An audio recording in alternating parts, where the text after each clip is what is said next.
Okay, hey everyone, it's Adam here. It's Sunday at like 5 o'clock, and we're in the middle of nowhere, somewhere near Grafton, New Hampshire. You can kind of get an idea of the surroundings here. Just came off some decent trails, nothing too crazy. You got a nice brook here. Pretty stuff. So I thought the scenery here is so awesome that we should do a quick video. This is a kind of a follow-up to the, and I don't have my gimbal out, so it's a little shaky, but let's do a follow-up to the work that was done to the beta. As you can see here, it's finally in its natural habitat. I mean, it's only been off-road for like a mile since I've owned it since July. I've only ridden it 3 times because of all the problems I was having with it, but it's finally done now. So I'm going to go over what was performed and the modifications on the bike, kind of as one video. Hopefully you all appreciate that format. And if someone stops, they're probably gonna think I'm stranded, so expect some locals to say hi if anyone comes by at all. So this is a 2016 500 RRS from Beta. So the white balance of the iPhone's a little bit off right now, but this is it. It's got the stock tires on it still. It has 1,500 miles on it and 54 hours on the motor. And let's turn this off. I don't want to wear the battery down. I know they can change that setting. So it came to me from the second owner of the bike. He acquired it from a guy who couldn't make his payments and wanted to dump it for cheap. I got it from a guy who wasn't riding it. He was riding it to and from work once a week, and he felt like he wasn't really getting everything out of it. It was able to give him. So he was like, dude, I just got to sell this thing to go to someone that can really appreciate it. So I got it for just under $7,000. Him or the previous owner had added a few mods. I added some more modifications that were more from my style. And there's only one more modification to do to it, which is going to be to revalve the rear shock with a larger spring, because I weigh 250.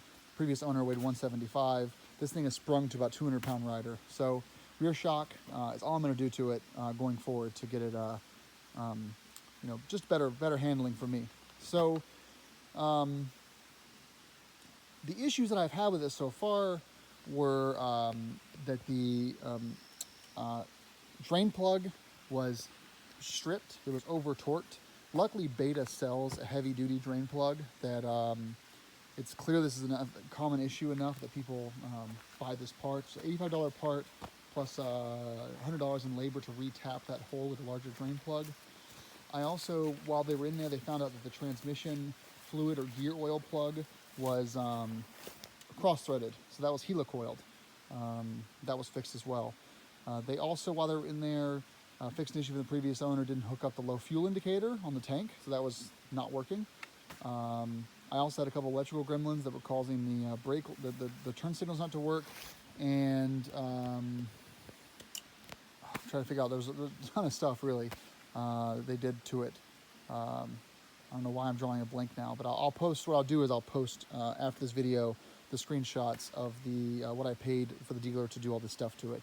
Oh, finally there was a fueling issue, which actually was originally covered under warranty by Beta, where when you're at 35 miles an hour constantly, it would feel like it's misfiring or missing, misfiring basically. And so it was supposedly fixed. They made the fuel to air mix ratio richer, but that didn't fix the issue according to the previous owner, and I have it as well, so I paid for them to diagnose it further. And it appears they fixed it. I swear to God, it's like, it actually rides on the road now really nice. But if you're modulating the throttle, you don't even notice it. Okay, so modifications to this bike, I'll go over the ones that me and the previous owner did together. I'm not going to break them out because of it's going to get too much to keep a track of. We've got the Kriega loops here for the R20 on the back that he gave to me with the bike. We also have the tail tidy here with the LED turn signals and the LED brake light, which are right there. I need to move this down a little bit because the turn signals kind of are obscured there. We have the Enduro Engineering rear rotor guard here. We also have the wheel balancers that are on the spokes. I changed the rear brake pads myself. They were pretty shot. And then he also installed I think it's a 48 tooth super sprox on the rear. That's the OEM chain. We've also got a chain manager right there. He also installed the Fastaway heavy duty kickstand, which is actually a little too long. It makes the bike not lean as far as I would like, especially on a corner like this where it's, you know, you're lower than off camber. I installed the pivot pegs and the I'm not a dirt bike rider, so this is my first dirt bike. So I'm going to say Acerbis, but I'm sure it's Acrobis or Acerbi or whatever. But Acerbis frame guard. We have the hammer shift lever. Someone's coming. Hold on. The 20 millimeter longer hammerhead shifter, which really is great. I'm a size 13 with my Forma boots, so they're just, it's, you know, necessary. We've got the Recluse clutch here, as well as the chain guard thing. Keep the chain from flying off and breaking a bunch of shit, which is nice. Just some bling. You'll see little red bits everywhere. That's just beta bling that I've added. We've got the 4-gallon fuel tank here, as you can see, with the 2-bar upgraded radiator cap. It comes with a 1.1 bar cap. This allows it to get a little bit warmer. With the Unibiker radiator guards up front, like that. Pretty cool. And then at the front here, we've got our front rotor guard, which is completely unnecessary, but I wanted some symmetry. Then underneath, we've got the Enduro Engineering skid plate, which is just beautiful, as well as the link guard, which I wasn't really happy with how that install goes, but just a lot of work to get this on here. But it's a composite rubber, as you can see there, for the linkage. Pretty cool skid plate, though. It's really hardy. Previous owner added the Recluse clutch. This is the Core EXP clutch system with the extended hammerhead brake. Pivot peg again on here, on this side. And then you can see the size of this 4-gallon tank. It's massive. You look at it from the top up here. Very, very wide compared to the stock one, but I'm okay with that. And then he sold the bike to me with the stock seat, which is a 2x4, and the Seat Concepts wide low seat. I sold the Seat Concepts wide low, and I bought the wide high, or wide tall, which is 1.25 inches or 1.5 inches higher than stock. I'm 6'3", so you'll start to see a trend here of things that fit for my body size, basically my frame. And then up top here, he had purchased but never installed this Highway Dirt Bikes handguard set and console. So it includes risers, which is nice. I was going to buy risers anyway. So you've got risers here. You can see how the stock, how high it is over the stock bit there. Once you go on top of the risers, you've got a new clamp here. And then you've got this mount here for the Voyager. These 2 buttons that I haven't hooked up yet, I'm probably going to hook those up to heated grips and a USB charger to keep those on and off switches working. And then you can relocate 2 other buttons up here as well. And then I added more bling. Got the brake reservoir cover and the clutch cover. And then you can see here, the Highway Dirt Bikes console kind of requires that you add in, or if you want the hand guards, you've got to buy this whole thing because these hook up there. And these are really stout. You have to retap the handlebar to be a little bit bigger for this bolt. They give you a heavy duty tap with that. And then once you tap that in, then you can mount these beautiful bastards like this. These are awesome, these mirrors, because you can just fold them in like this for trail riding. And they go flat, just like that. Pretty cool, huh? And both of them do that, so for street legal, you can pop them back out, angle them like this, and you are back in business. Pretty awesome. And of course, these are easy to swap out, these guys here. Which means I was able to remove the OEM mirrors. The previous owner had stripped out both mirrors. He had put them in the wrong way or something, 3 or 4 threads, so they were kind of fucked. So when I took the OEM mirrors off, I called Beta and I got replacement mounts. And I have 1 ram ball over here. I'll put 1 other ram ball over here that I'll end up mounting another GPS up here once I get around to it. The bike to me is still pretty new.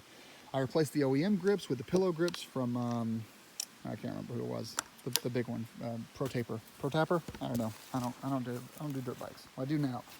On the front, we've got the LED turn signals, and then the Baja Design Squadron Pro, which is a plug-and-play install for Moto Minded. So I threw that in there.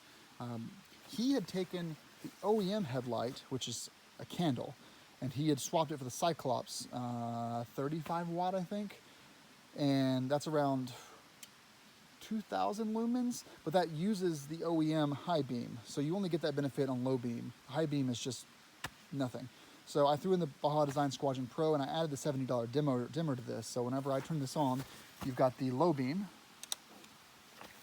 Take a second to boot up. So there's your low beam, and then your high beam goes from 2,500 lumens to 4,500. And then here are the LED turn signals. I need to change that relay a little bit. It's a little bit too fast. And then on the rear, you can see them here. And the brake light. Take this off, but I don't want to let the battery down.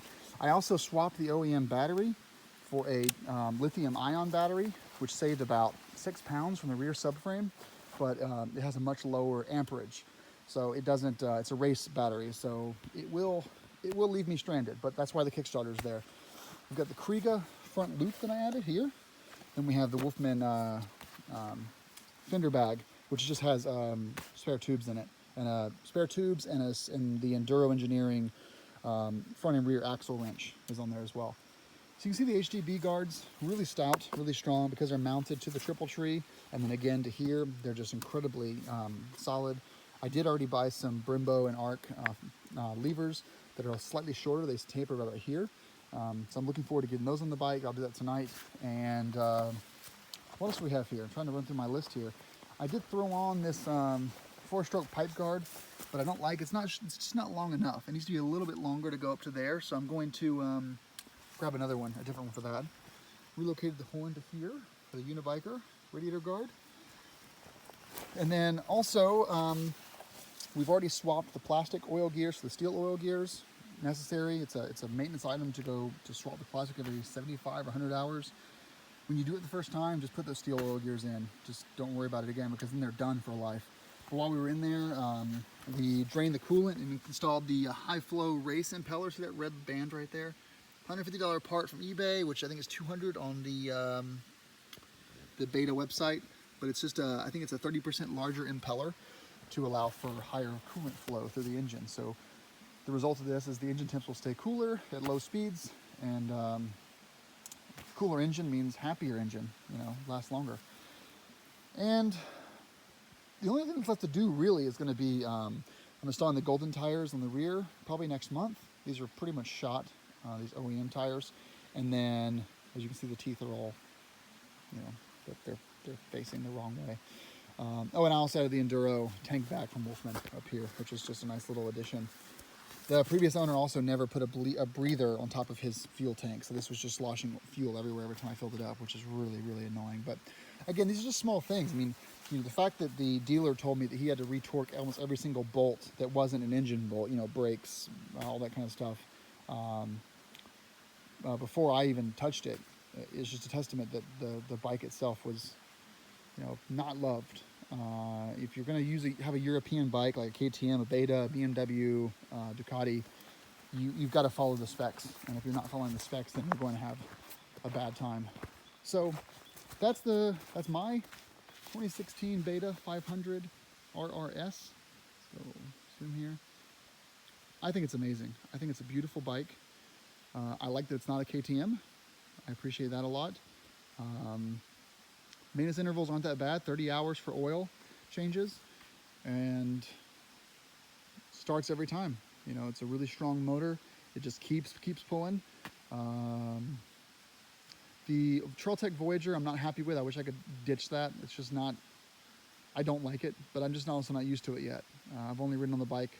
I think I bought it with 52 hours on the motor, and I've only had it at 54 now. So I've only ridden on it for maybe 2.5 hours at the most. So it's just not, I'm brand new to this bike. And of course, as you guys are probably judging me, I've changed so much on it already. But I do like getting bikes sorted before I start riding them. I like getting everything on there sorted out. And I'll continue to buy all the red Beta bling over the winter time and get that all installed.